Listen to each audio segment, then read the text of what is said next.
everyone, and welcome back to another Strategoi video. Ryan here, introducing a new series, which, though it might seem like on the surface of things that this is an OBR, Ossiarch Bone Reaper's book review, is actually more a case study using OBR to help us better understand how one could approach Battletome analysis. It's going to be a multi-part series, and the first of which is going to be focusing on the generic battle traits for the army. But before I continue any further, don't forget to like and subscribe to the channel, and feel free to recommend this video series to your friends if you think it's been helpful for you. So let's take a look at what the series will entail. The goal with this was to approach analyzing the new OBR book from a place of ignorance, you might say, because though I've literally read all of the 3rd edition Battletomes and broken them down and analyzed them, this is one of those armies that I just didn't have a whole lot of former playing experience against. And I intentionally went into this review, if you will, or this series with this book in mind, because it was one of the last ones that we'll have that I just don't know that much about. So I wanted to show you guys what the perspective looks like from someone who has analyzed a bunch of books and who owns a lot of them and writes in them to help learn the armies from both a strategic point of view as their opponent, but also maybe if I one day pick up the army myself.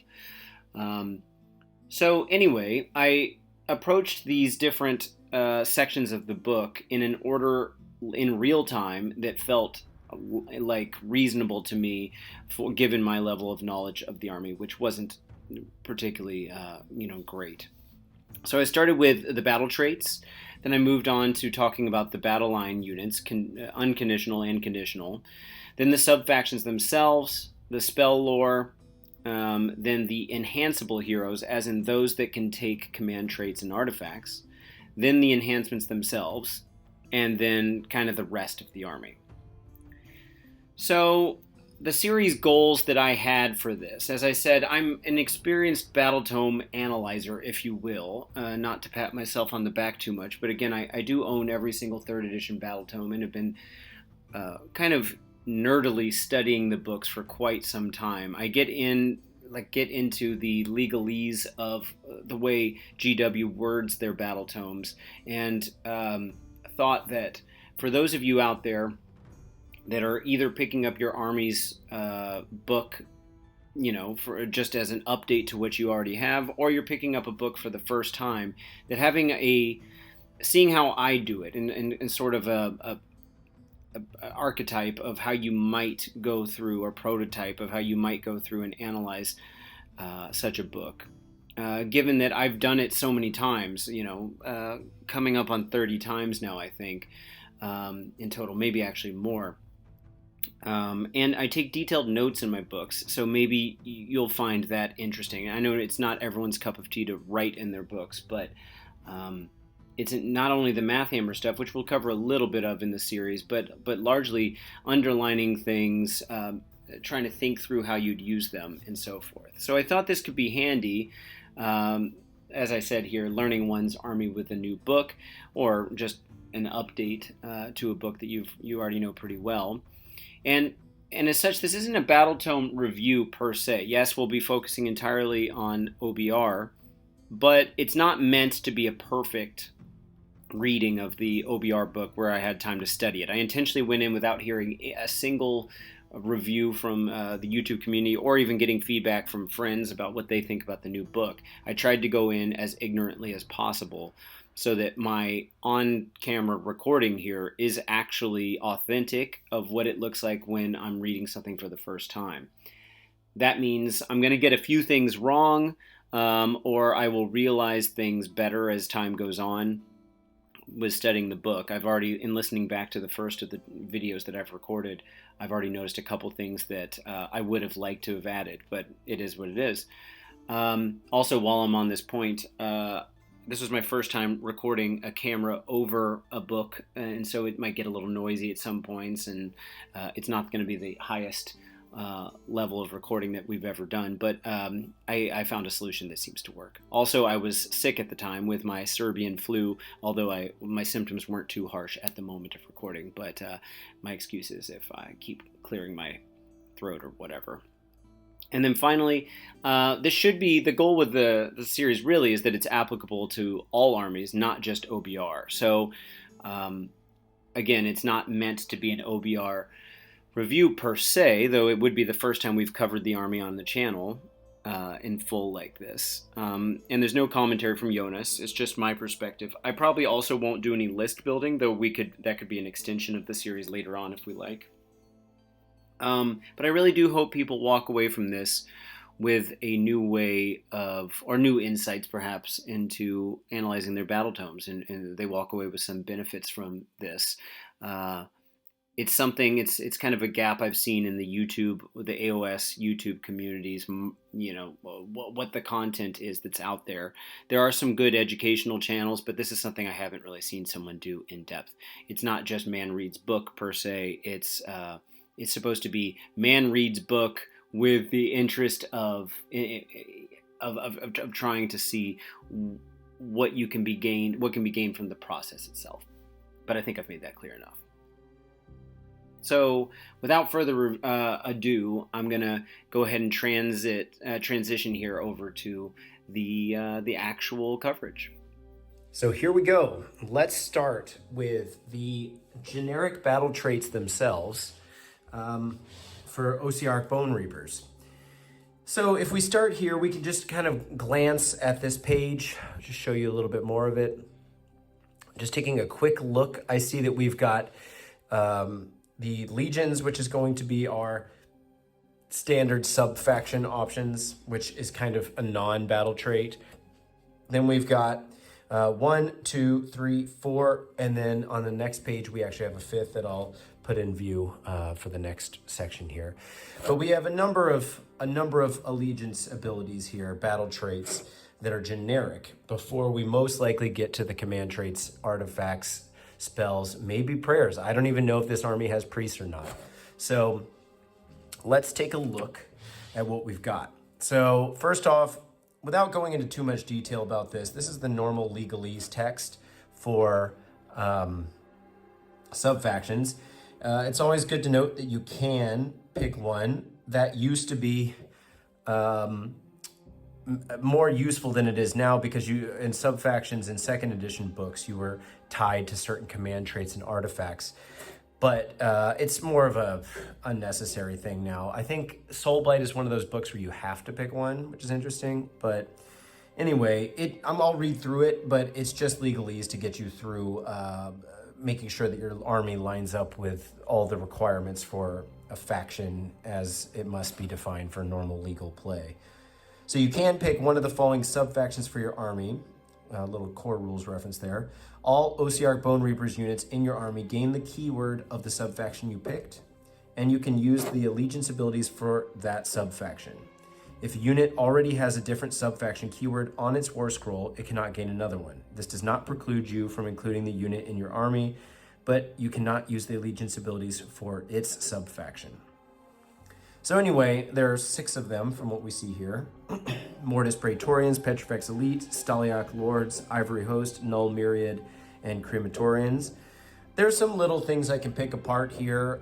Probably the most important thing is that, like this keyword, Ossiarch Bone Reapers, that's, as we will almost undoubtedly see, is on every single war scroll in this book. In fact, I can't think of a single book where that's not the case. That the main faction keyword isn't on every single war scroll. By choosing this is essentially the legalese text saying that when you pick one of these bolded terms here get added temporarily to each of those war scrolls for that game or any game where you play with that list. That's basically all that's saying. And some of them have one of these already, and if they have it, they can still be included in your army so long as they're Ossiarch Bone Reapers, but they don't gain yours and don't get to use the sub-faction abilities. Now, I could go flip over to the sub-factions right now. That's one way of looking at how to play this, or read through a book, I mean. I have different kind of approaches depending on how well I know an army. And I intentionally chose this book, as I said, because I don't know it that well and have only played against it a few times. That said, I could have started with just the pitch battle profile so that at the end of the book, so I could see what units are conditional battle line and some other things, but I don't think that would be as useful to me right now as going through these basic allegiance abilities. And I could also, of course, look at the sub-factions right away. I'm also going to wait on that until I have a sense for what the army does on its own.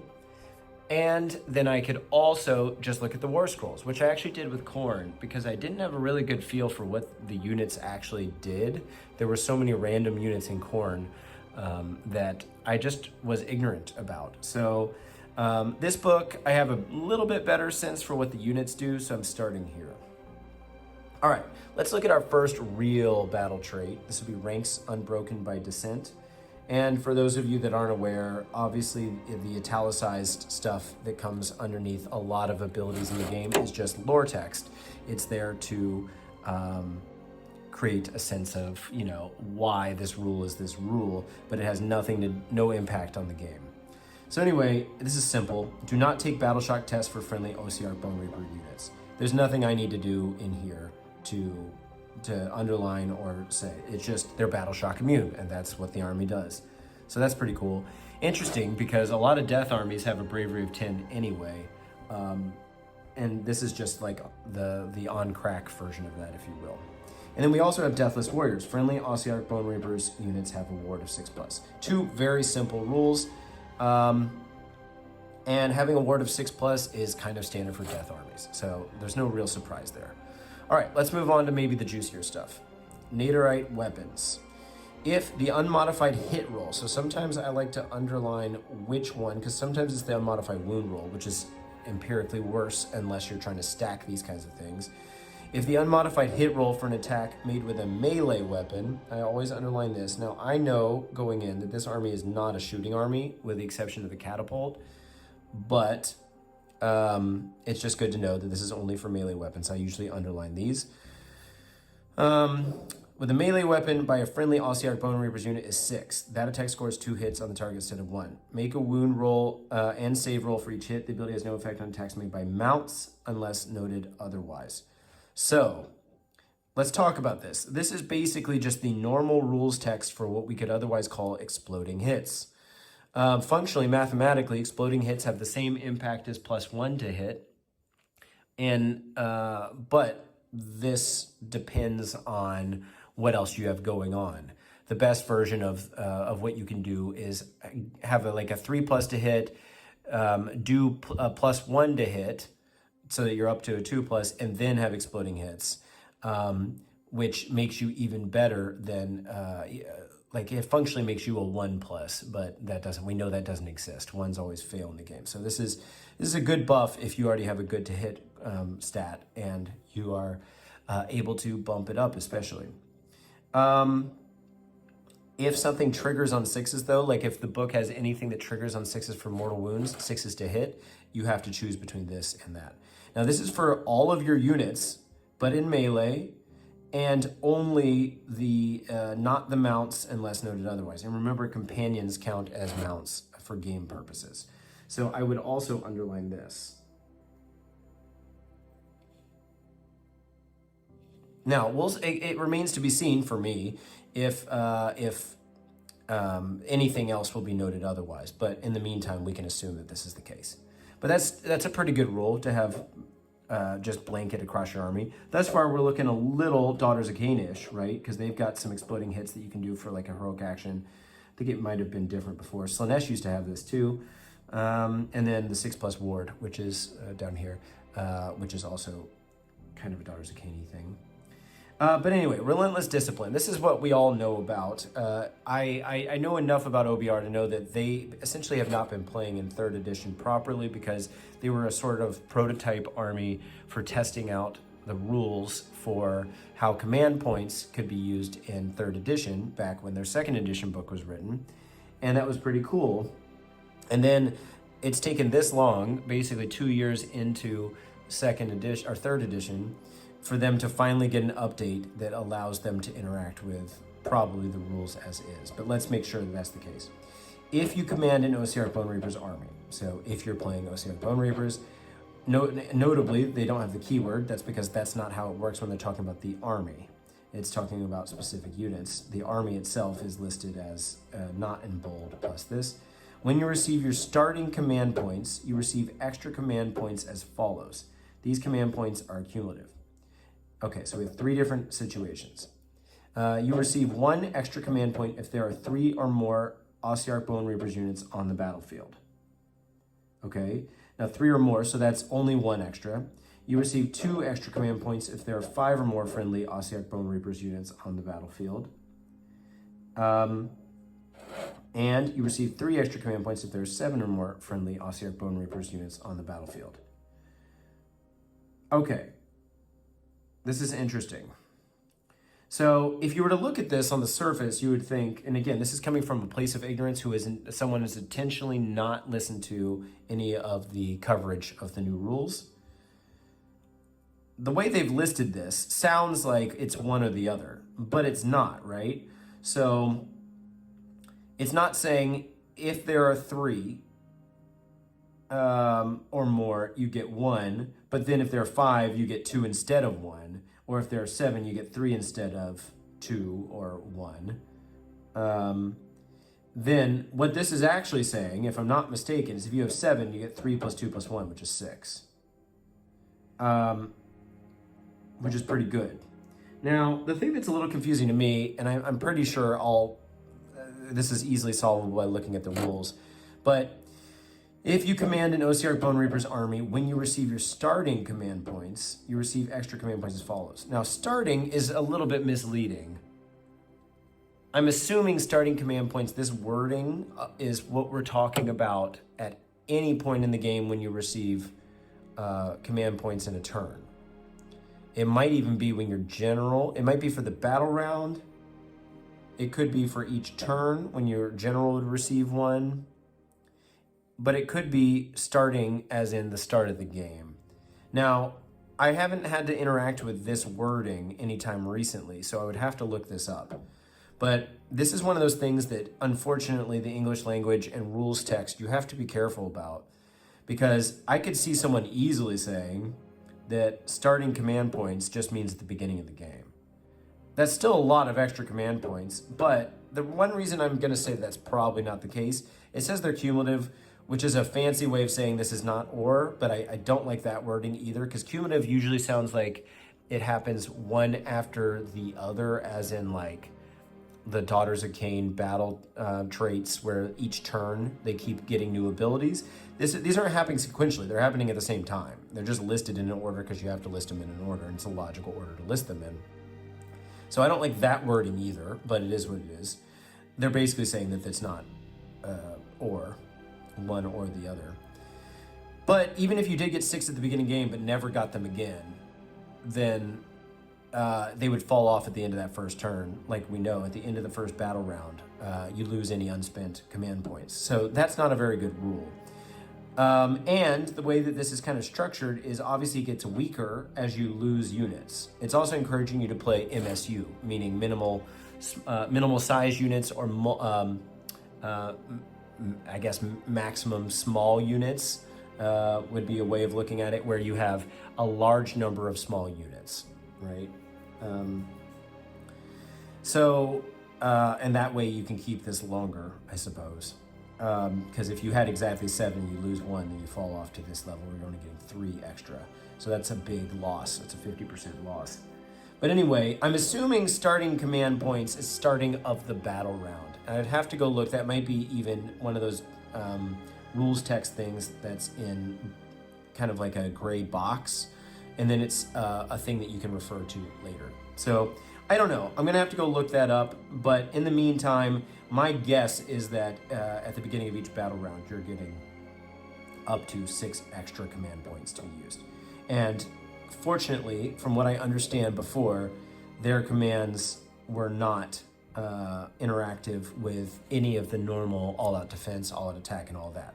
Now, I do see, little spoiler on this next page, that we've got a list of Ossiarch commands, but I'll cover that momentarily. And I did look it up. Starting command points are at the beginning of the battle round, so that is good to know. I just didn't want to look it up on camera because then it gets complicated. So now we're looking at the Ossiarch commands themselves. This is a whole page worth of information over what they can do with their own commands. Excuse me. So, if you command an Ossiarch Bone Reaper's army, you can use Ossiarch commands in addition to any other command abilities that you can use. Now, this is an example of something being in that keyword, where it's not a keyword as in on a war scroll, but it's in one of these gray boxes that kind of says, this is not just words we're using in the rules. This is an actual identified concept that we will refer back to. And if you see these two words back to back, it's referring to that concept from this point on, which has some amount of legalese implications. Ossiarch commands are command abilities that either appear on the war scroll of a unit that has the Ossiarch Bone Reaper's keyword or are included in the table below. So evidently some of the war scrolls are going to have their own unique commands that they can issue. And again, as we mentioned, this is in addition to the normal ones, which means they finally get to play 3rd edition. So I'm sure everyone's happy about that. In addition, the restriction that you cannot use the same command ability more than once in the same phase does not apply to Ossiarch commands. Now, I haven't read this designer's note yet, but this is important to note that from the wording of what they just said there, it's not saying command abilities used by Ossiarch Bone Reapers, so including all out attack, all out defense, and all that stuff. That still will be restricted. This is saying, again, Ossiarch commands is this idea. So all the stuff in this table below, these can be used multiple times. So the designer's note says, you can use the same Ossiarch command more than once in the same phase, as long as that command is issued by a model that has not already issued a command in that phase, and it is received by a unit that has not already received a command in that phase. Okay, so this is more information. I would say this is important. What this is basically saying is the regular restrictions on how many units or how many commands a unit can issue and how many commands a unit can receive is still intact. It's just saying that the actual command ability itself can be issued multiple times in one turn. So with command ability issuing and receiving and such, use, we should say, there are those 3 different things. And I know that command abilities can often be kind of complicated that way, but there's the command ability being used in general, it being issued by a source, and it being received by a recipient. Anyway, let's look at the Ossiarch commands. There's a big table here. I see 1, 2, 3, 4, 5, 6, 7 different ones. I know this is not everyone's cup of tea, but I'm actually going to number them. Helps me kind of keep them in my head a little bit better. So I'm going through and numbering them. There's 7 different Ossiarch commands. Let's look at number 1, reform ranks. You can use this command ability in your movement phase. The unit that receives the command must be a friendly Ossiarch Bone Reapers unit. That unit can retreat in that phase and still charge later in the turn. Now, this says in your movement phase, but sometimes I underline these things because it gives us some amount of information that is easy to miss. But the rest of the text for this rule basically lets you know that it obviously would have been your movement phase because they can retreat. Well, technically, if it said in your enemy's movement phase, I guess they could retreat. I don't know if that would be a rules conflict, but in any case, they retreat and still charge later in the turn. And this is the assumption here is obviously you can only do that in your own turn. So retreat and charge. Obviously, this can be issued as many times as you want, but you wouldn't double this up on a unit anyway. It wouldn't have any extra benefit. So interesting. And of course, it's charging later in the turn, not in that movement phase. So, okay. All right. Number 2, unstoppable advance. You can use this command ability in your movement phase when you pick a friendly Ossiarch Bone Reapers unit to make a normal move. Remember, a normal move is not a run. Add 3 inches to that unit's move characteristic until the end of that phase. So, yeah, that's interesting. So I don't know what the average movement characteristic of an Ossiarch Bone Reapers unit is, but let's say it's 4 because I think they're kind of slow from what I remember. That's making it 7, so it's making it a little faster than elf speed. And obviously, if their base movement characteristic is higher than that, that's better still. This is interesting because it's only when you make a normal move. I think that's worth underlining. Because, and I'll even make a note here, not run. My handwriting is a little crappy, but so the reason that's interesting is because you can't essentially make them have, you know, a super fast run. Let's say that they have an ability that gives them run and charge or something. You're only getting it for the normal move. So that's kind of interesting. And again, this is only in your movement phase. Notably, neither one of these say at the start of. It's when it just says in, it means in the normal part of your movement phase. So you decide it whenever you're about to make that unit move. Okay, Recnit Construct. You can use this command ability at the end of your movement phase. So now we're at a specific stage, and anyone that knows rules parlance in AOS, you have the start of something, the end of something, and then the regular part, which would be in. So you have the start of the movement phase, and all those things have to happen first. The end of the movement phase, all those things have to happen simultaneously at the end in an order of your choosing. And then the in, you have the movement phase, which plays out the way you would expect things to play. So this is at the end of your movement phase. The unit that receives the command must be a friendly Ossiarch Bone Reaper's unit that is more than 3 inches from all enemy units. This sub clause here is the kind of thing, more than 3 inches from all enemy units. It's just a fancy way of saying it's not currently in combat. You can heal up to D3 wounds allocated to that unit, or if no wounds are allocated to it, you can return a number of slain models to that unit that have a combined wounds characteristic of D3 or less. So obviously this is mainly for either healing D3 wounds to a unit that's big and could never have models brought back. Let's say, I know they've got those big guys with wings, so you're not gonna be able to bring a whole guy back with D3 wounds worth of healing. Or if you have small guys like, I forget what they're called, Mortek Guard, I think, you can bring them back, maybe up to 3 if they're 1 wound guys. I'm assuming there's still 1 wound. Okay, moving on. Counter-Strike. Counter-Strike. You can use this command ability in the enemy charge phase after an enemy unit has finished a charge move. The unit that receives the command must be a friendly Ossiarch Bone Reaper's unit that is within 3 inches of an enemy unit that made a charge move in the same turn and more than 3 inches from all other enemy units. Meaning, like Unleash Hell, it has to happen if you just got charged, are now within 3 inches because 1 unit charged you, but before that charge you weren't in combat.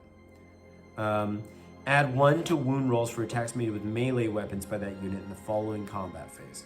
So that's kind of cool. It's a kind of extra offense when you're on the back foot, so to speak, hence Counter-Strike.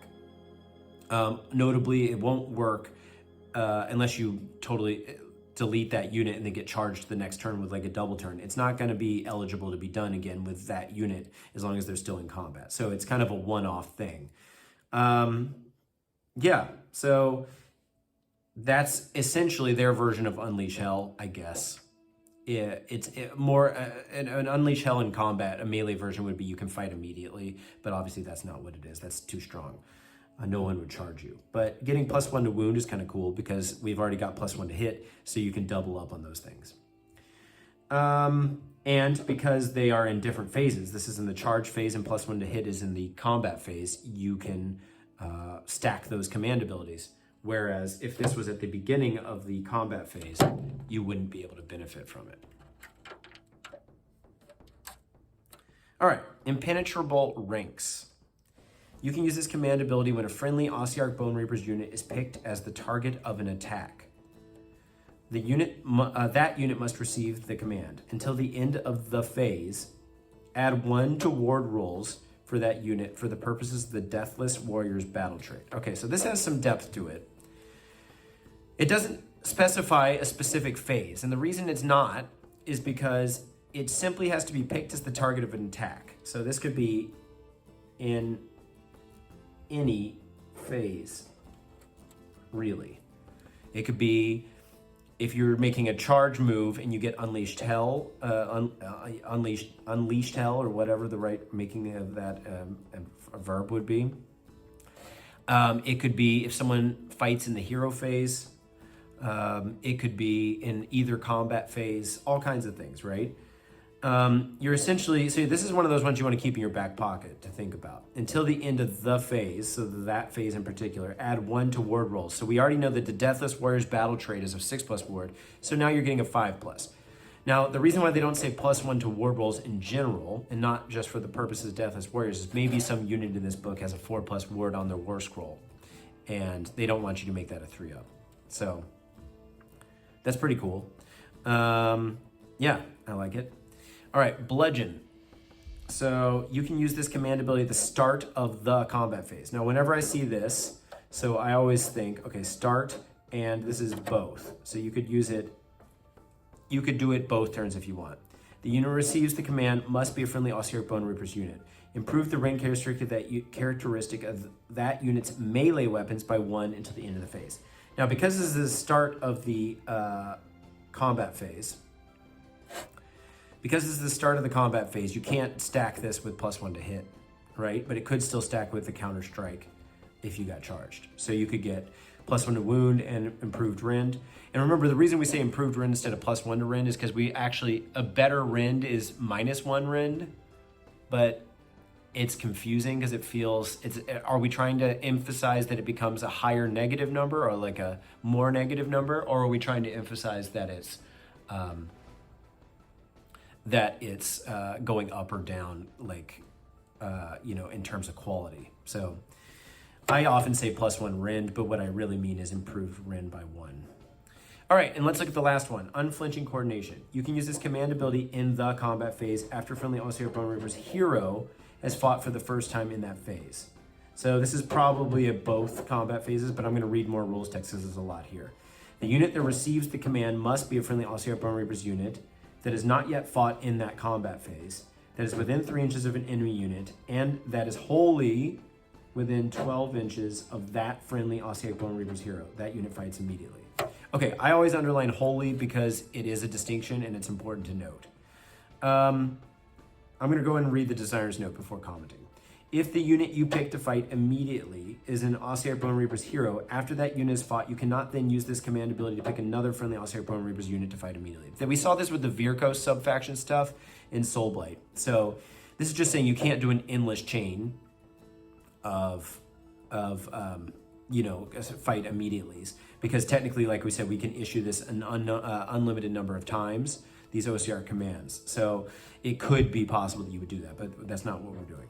So let's reread this. So it's happening could happen in either of the combat phases, but both are eligible.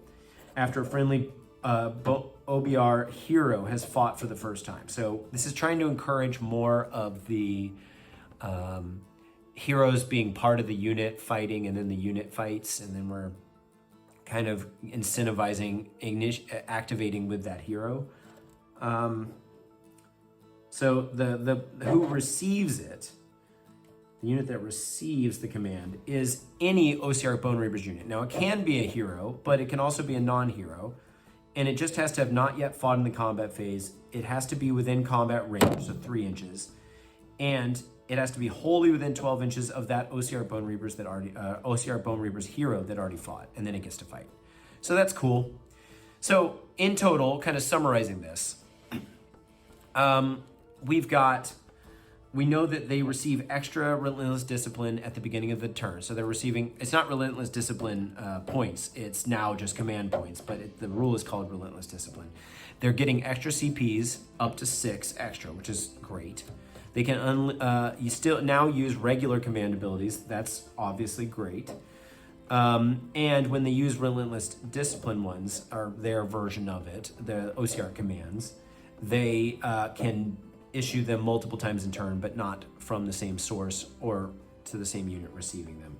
Now, another thing I'd like to do real quick is to just note when some of these happen. So, 1 through 3 are our movement phase ones. So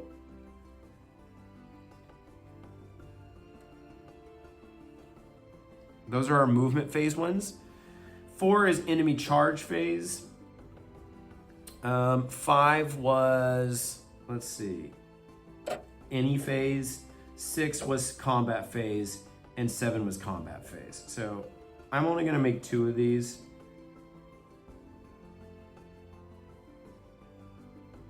The reason I'm doing this and then lumping them this way is so that I can easily see how they've organized them. We got 3 that are in the movement phase and are movement oriented. We got 2 that are in the combat phase, and then we've got 2 that are happening in other phases. One's charge and one is just whenever, which will often be the combat phase, but could be at other times.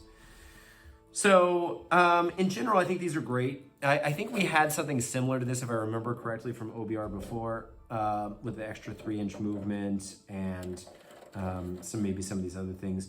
You got one that's resurrecting. It's nice that it's at the end of the movement phase, because being at the end of the movement phase means you can have retreated with a unit, because that unit that heals has to be outside of 3 of enemy units, so they could have retreated and then be eligible. Whereas if you use rally, you couldn't have used it because it's the start of the hero phase and you couldn't have moved to get out yet. So that's kind of nice. And you could, unfortunately, you can't stack this with this. Let's say you were in combat and you wanted to retreat and then be able to charge. Because they both have to be received in the movement phase, even though it's in and at the end, it's still in the greater movement phase, which means they can't receive both of these commands, which means you can't have your cake and eat it too. Obviously the movement's cool, but good to know that's for normal moves. And a lot of times the reason I take these kind of notes is to foolproof my playing against OBR. Even if I never play OBR myself as an OBR commander, I like to know when there's some weird exceptions. And so this is not saying run. A lot of times you would kind of say it's just altering the movement characteristic, which of course would benefit a run move, but it's not. And so this is kind of sure guarding me against what could happen if an opponent didn't read their rules thoroughly. Not that they're trying to cheat, but that happens a lot. There are a lot of rules in the game, and it's very possible that something like that could be overlooked. Let's see, what else do we have? We had Counter-Strike was the +1 wound, is the sort of unleash hell, and then the extra ward and improved rend and fight immediately. So yeah, can't complain about these. These look pretty cool and gives you a lot of tactical decisions. I would say this is a huge buff for the army from what I knew of him before. And so that's the end of part 1, where we're covering just the general battle traits. As we said, we've got plenty of other content coming forth in this series to look forward to. So I hope you guys like it. We'll try to release them at a nice clip, even though I've already recorded 3.5, 4 hours worth of material and just have a little more to do. We'll try to release them in a timely fashion. That's pretty easy to do.